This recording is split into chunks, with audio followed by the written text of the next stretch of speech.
Hey guys, how's it going? I'm Eric and I'm here with one of our former students, Tayler Gibbs. So excited that she's back in this room, and we're going to talk for a few minutes just with you a little bit about your story and how life was like for you growing up, and kind of tie it into what we've been talking about with this I Am series and the names of God. So just to start us off, why don't you tell us a little bit about yourself and who you are and where you're at and what's going on right now in your life? All right, my name is Tayler Gibbs. I am a senior in high school. I go to Whitney High. I have a little brother named Trevor Gibbs. He was in here previously. And hopefully going to William Jessup next year, and we'll see where it happens. Awesome. Very cool. So you go to Whitney High School, correct? Yep. Awesome. And how long have you been going to Bridgeway? 13 years. 13 years. Yeah, my dad is an elder. His name is Lane Gibbs, and I have been here since I was like 3 or 4. Wow. Yeah. That's a long time. So you grew up going to church, involved in the whole Christian thing and all that stuff. Let me ask you this, Tayler. Growing up in your life, having grown up in the church, sung all the songs, heard all the stories, all that stuff, what kind of role did God play in your life leading up to middle school? What was that like for you? All right. So growing up in a Christian home, my dad was always a really good influence on me about who God was and who he is and the things that he can do for me. So when I was 10 years old, me and my brother, he was 8 and I was 10, we decided that we wanted to accept Christ in our life. So it was a day before the Bridgeway huge church picnic when we used to go out to Folsom Lake and get baptized. And we sat down as a family, and I told my dad I wanted to accept Jesus in my heart, and I knew what I was doing, and I was really excited about it. And my brother was too, and so we said a little prayer, and then we went to the Folsom Lake, and a man named Justin Pritchard, who was my youth pastor at the time, baptized me, and life was great. 5th grade, 6th grade was awesome.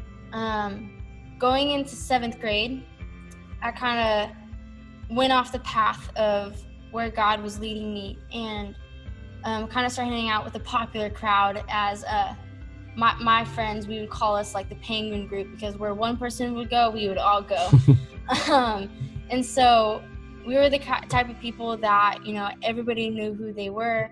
The kind of people that, girls were all about boys were all about girls, people that went to parties and drank, and some of them did drugs, and just that type of crowd. And I started getting involved with them.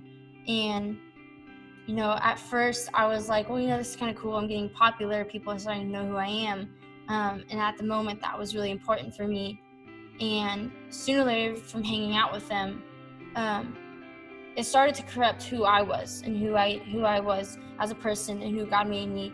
And I started cussing like crazy, like a sailor. And I just became a person who thought that God wasn't even alive. And I believed that there was no God. And it kills me to say that today, because I know that there is, but at the time I thought that he was just a myth.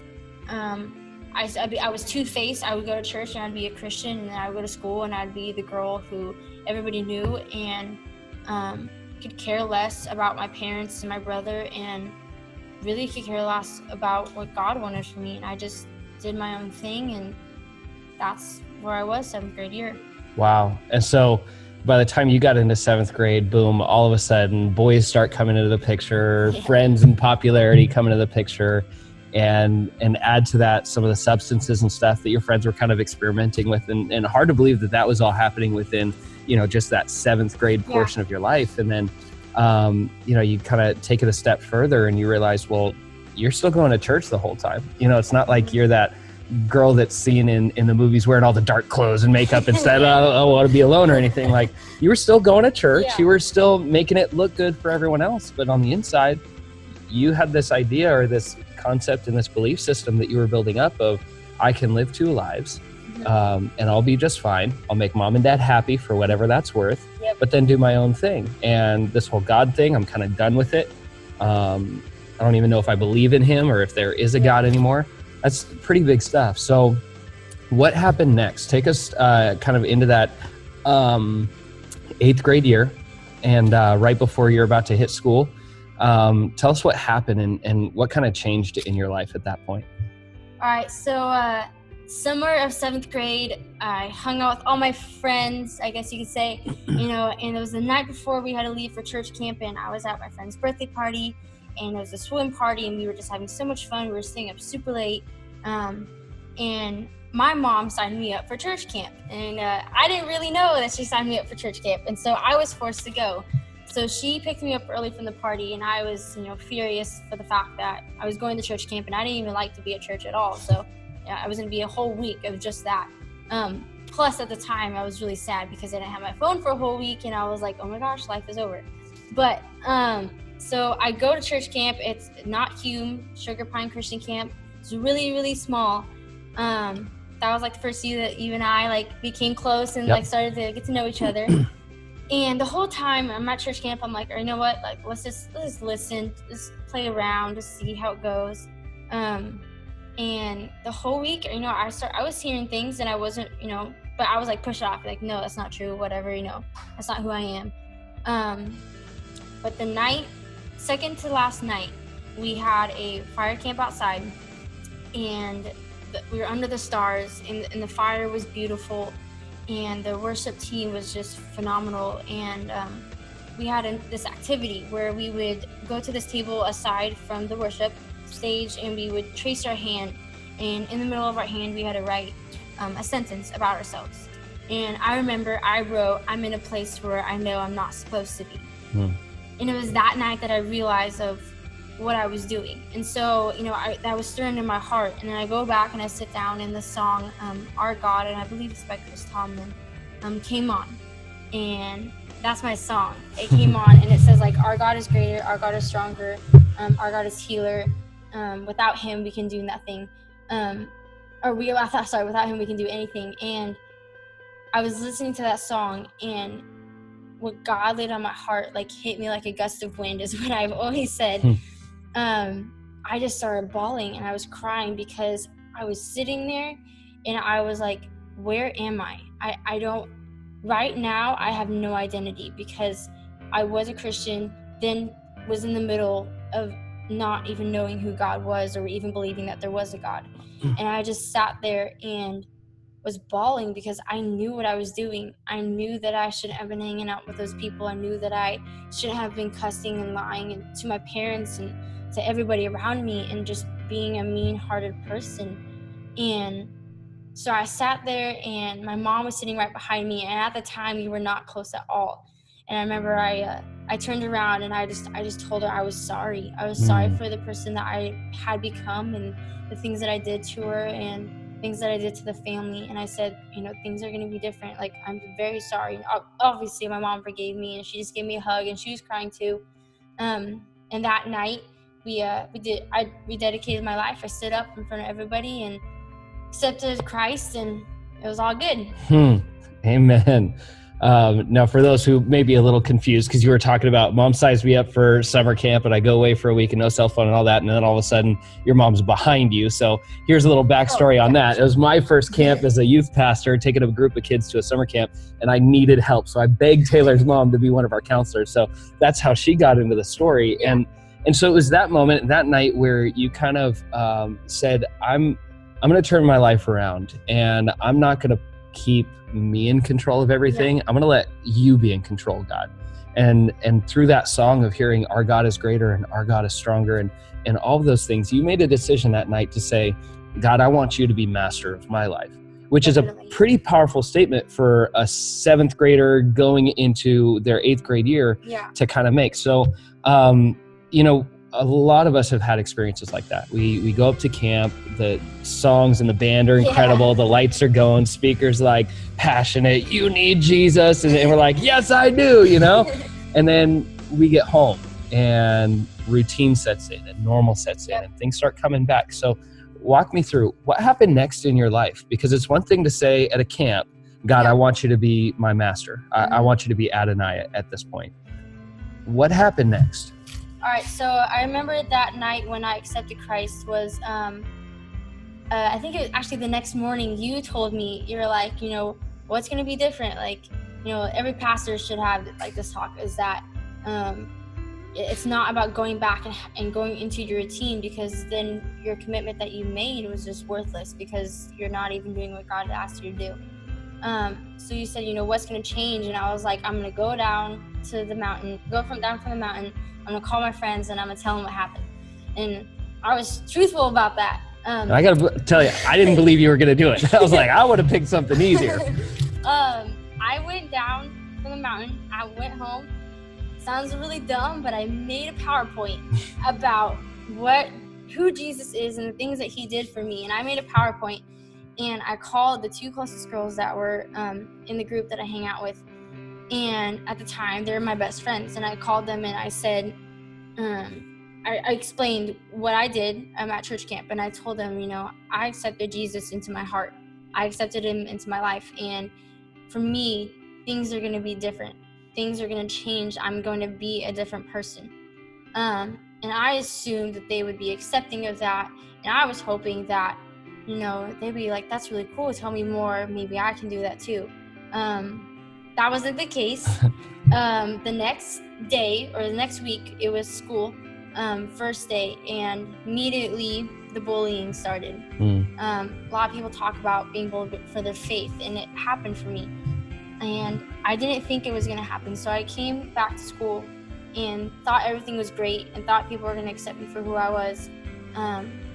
But truthfully, people that I hung out with, because of the direction that they were going, they didn't want to have anything to do with God in general. So every single day from the first day of school, I would get verbally abused. I would literally be walking by people, and the whole school knew by that time what I did, because for them it was such a shock of the person who I was to the person I became. And they would call me names, and then I became the loner Christian girl every single day. And it was really hard. I sat every single day in 8th grade alone at home, in the little corner at school. I sit outside in this little pocket area. We weren't supposed to have our phones. I would text my mom because I didn't have anybody else at school. I remember there was one day, though, that was really bad, where I was sitting at lunch, and I was, sitting at a table, and people walked by and they threw food at me. And, it's hard to talk about sometimes, because that's actually what happened. But I remember the exact amount of food that hit me, too, because I've never had that happen to me before. I had 3 apples hit me in the head, and then one girl took bread and crumbled it on my hair, and kind of just laughed and left me there. And I remember I went home from school earlier that day because I couldn't handle it anymore, and I was crying, and I told my mom that I was so confused with the fact that I just accepted Christ into my heart, and I know that's a good thing, so why am I going through all this trouble and this trials?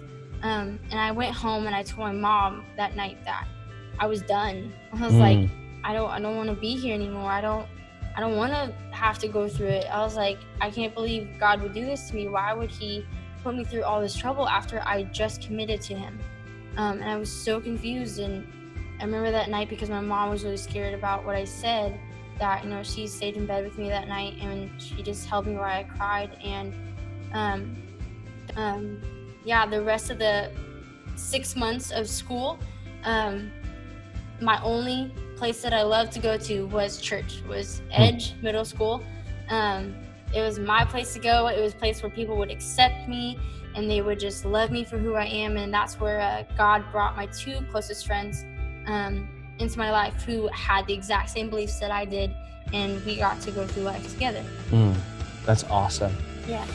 So walking through that stage of life and going through that year was obviously a difficult year. I remember being a part of that process and a part of those steps, and even difficult as a youth pastor to watch one of your students who makes this incredible decision. And you want to be able to sit at summer camp when a student makes that decision and say, God's going to take care of everything now. Just wait. He's going to open up the doors of heaven, and incredible things are going to happen. He's going to use you in mighty ways. And then you go to school and you get bread crumbled on your head and apples thrown at you, and just a whole lot of really difficult things. And turning your life over to God turned out to be more challenging that first year than it was really kind of that rewarding sensation that I guess a lot of people look for or think of.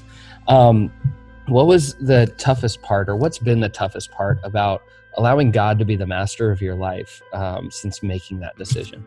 I think the toughest part for me was the fact that I literally had to put, my decision and who I was on the line, and literally just put my life into God's hands, and to just have him just take care of me, and for me to just fully trust him that he has it all taken care of. Like, no matter what we worry about, like, compared to who he is and to compare what he can do, it's so small. And for me, that was the hardest thing, was to realize that, okay, so for example, my favorite poem is the Footprints poem, where it has, when you see one set of footprints on the beach, it means that I'm carrying you. Mm-hmm.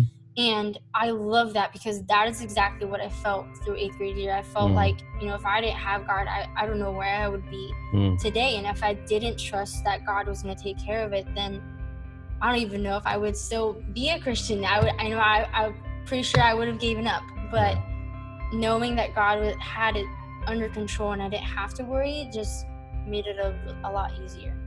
That's a pretty powerful statement to say, and a truth about God, that turning your life over to him as master isn't just about, okay, I'm going to follow you wherever you lead, but there's this trust and relationship element where you understand, okay, God, not only am I going to follow you, but I understand that you're going to be the one carrying me a lot of the times too. Because the places that you're going to, the places you're going to take me to, they're not places that I would be strong enough to go without you. Definitely, yeah. That's cool. So let me ask you this as we kind of wrap up with these last couple of questions. We've been talking about God as Adonai, or master of our life. And for the students that have heard your story tonight and are thinking about it, I imagine there's probably two groups of students that are out there. One student's probably sitting there saying, you're crazy. Like, you chose God, got made fun of, got apples thrown at your head, lost your two best friends because you made a PowerPoint presentation to tell them about Jesus. Because that's what, Adonai asked you to do. Like, you lost out on so much. Like, I don't want to have anything to do with that. If God's going to take my friends, if God's going to take my popularity, if God's going to take all that stuff away from me, I don't want to have anything to do with that. What would you say to the kid that's sitting there tonight saying, that's not for me? That's something that I love. I love when people ask me, like, how did you do it? Like, why would you even do that? My challenge is for those who think that it's impossible to do that, is that don't let your size or how young you are determine whether or not you're capable of doing something.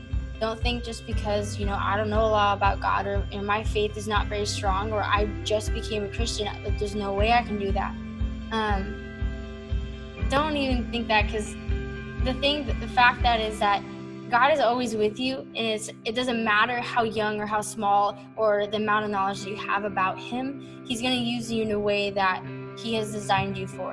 And just open up. Just keep your mind open, keep your heart open in the fact that, okay, so, maybe that God wants me to go talk to that person about Jesus, and that's really hard. Still to this day, I get really nervous about it. But I know that nobody else's judgment matters but him. Because in the end, I'm going to be with him, not with anybody else. So I want to try to achieve the path that I'm going, rather than stay off of it and, drift away. I'd rather be on the path that is going to lead me to heaven and lead me to be with the God who created who I am and allowed me to be with him. So my encouragement to you is to just open up your heart, open up your mind, and to really ask God, okay, if this is what you want me to do, just be with me. If you ask God to be with you, he's going to be with you. He's already with you anyways, but makes you feel comfortable, just ask him. He's already there. So just don't be afraid. Just have faith. Amen. So what about the kid on the other side? Kid who's sitting there, they're nervous, apprehensive, anxious about it. They're like, okay, I feel God telling me that this is what I need to do. I need to make him master of my life. And I think I'm ready to make that decision. What do you say to that kid?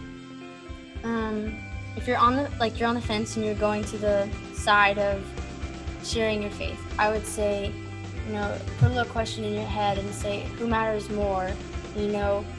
My friends at school that I only hang out with, 5 days a week, or the God who saved me and created me, and for the fact that Jesus literally bled and died for who I am.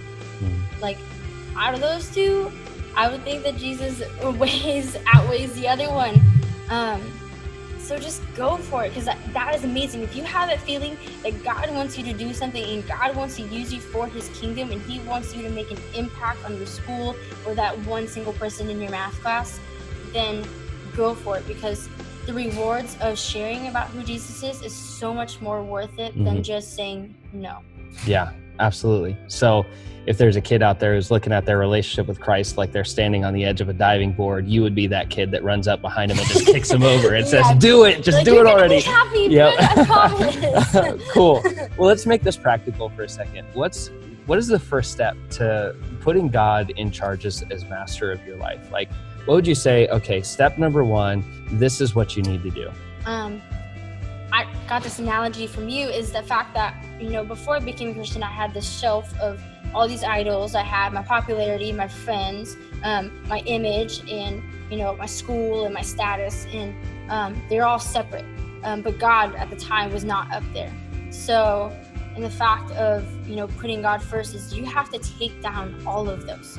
You have to completely wipe off everything that is value to the world, and you put one single idol up there, which is Jesus. And to me, that is what I did, and I know it's really, really hard to do that, because you're thinking, oh man, I'm not going to be popular anymore. People are not going to think I'm cool. But the fact that Jesus and God, who is bigger than anything that we can imagine, is on your side, and he's your idol, then it's going to be a lot more worth it. That's cool. Awesome. Well, last one to kind of wrap up with, as you reflect back on, your life from 8th grade until now, and you're wrapping up your senior year of high school now. Yeah. It's kind of a big deal, hard for me to think about. What's one thing that is, what's been the most fulfilling part to you of allowing God to be the master of your life from the beginning of 8th grade year all the way up through now, when you look back on it saying, God, I'm glad that you were in charge, and this is why? Yeah, definitely the thing about the fact that I'm thankful for all the blessings that God has given me.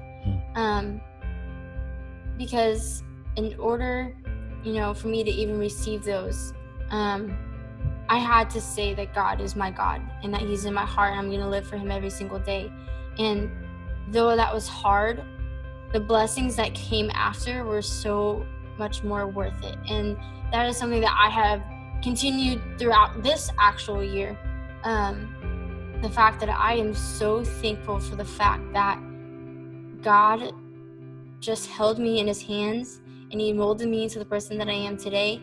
And the blessings that he put upon me with, my family and my brother and my school and my boyfriend and everything. There's no way in heck I would be the person that I am today if it wasn't for God, and if it wasn't for the fact that he is literally there for me every single step of the way. And that is something that I extremely hold on to, is the fact that I am just so thankful that he's with me, and that I know I would not be able to survive or do anything if I didn't put my trust in him and I didn't pray to him and I just asked him for his help. I knew that I wouldn't be able to go on. That's killer. I hear you talking so much just in that. That's all talking about identity. Like, who you are because of who he is and who you are through him. And man, it's a blessing to just have that security and identity. Add to that all the other blessings that he's kind of just packed into your life. And I love how you snuck that boyfriend one in there. You guys have been together for what, a year now? A year. And he is an awesome guy. And it's been a pleasure to get to know him and to see how God has worked in your life, especially over the course of middle school and on into high school. Thanks for spending time with us, Tayler. I appreciate your insight and sharing with us. And thanks for hanging out and watching this video, guys.